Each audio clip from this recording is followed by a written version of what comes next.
मृत्यु जीवन का एक अटल सत्य है। एक राधेश्याम नामक युवक था। स्वभाव का बड़ा ही शांत एवं सुविचारों वाला व्यक्ति था। उसका छोटा सा परिवार था जिसमें उसके माता पिता, पत्नी एवं 2 बच्चे थे। सभी से वो बेहद प्यार करता था।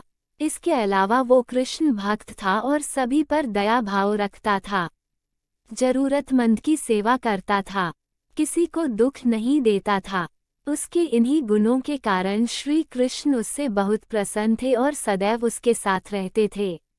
और राधेश्याम अपने कृष्ण को देख भी सकता था और बातें भी करता था। इसके बावजूद उसने कभी ईश्वर से कुछ नहीं मांगा।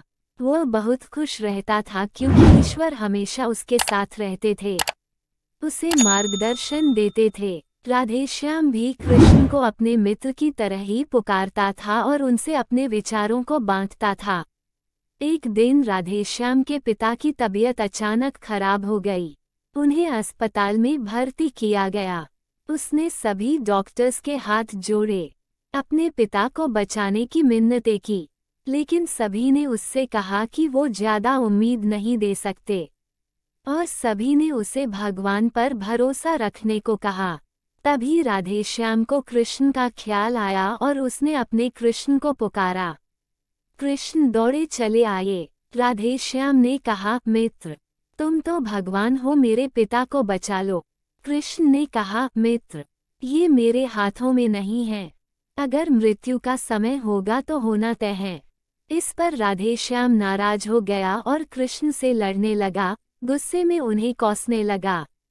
भगवान ने भी उसे बहुत समझाया पर उसने एक ना सुनी।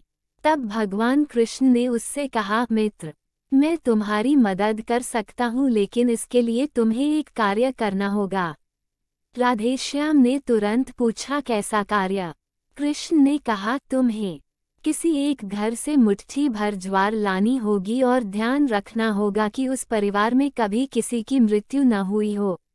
राधेश्याम झट से हाँ बोलकर तलाश में निकल गया। उसने कई दरवाजे खटखटाए। हर घर में ज्वार तो होती, लेकिन ऐसा कोई नहीं होता जिनके परिवार में किसी की मृत्यु ना हुई हो। किसी का पिता, किसी का दादा, किसी का भाई, माँ, काकी या बहन।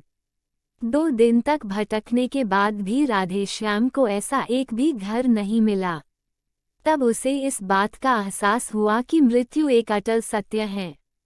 इसका सामना सभी को करना होता है, इससे कोई नहीं भाग सकता। और वो अपने व्यवहार के लिए कृष्ण से क्षमा मांगता है और निर्णय लेता है जब तक उसके पिता जीवित हैं उनकी सेवा करेगा। थोड़े दिनों बाद राधेश्याम के पिता स्वर्ग सिधार जाते हैं। उसे दुख तो होता है, लेकिन ईश्वर की दी उस सीख के कारण उसका मन शांत रहता है।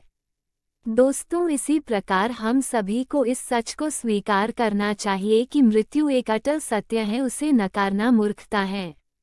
दुख होता है, लेकिन उसमें फंस जाना गलत है, क्योंकि केवल आप ही उस दुख से पीड़ित नहीं है, अपितु संपूर्ण मानव जाति उस दुख से रूबरू होती ही है। ऐसे सच को स्वीकार कर आगे बढ़ना ही जीवन है। कई बार हम अपने किसी खास के चले जाने से इतने बेबस हो जाते हैं कि सामने खड़ा जीवन और उससे जुड़े लोग हमें दिखाई ही नहीं पड़ते। ऐसे अंधकार से निकलना मुश्किल हो जाता है। जो मनुष्य मृत्यु के सत्य को स्वीकार कर लेता है, उसका जीवन भार विहीन हो जाता है और उसे कभी कोई कष्ट तोड़ नहीं सकता। वो जीवन के हर क्षेत्र में आगे बढ़ता जाता है।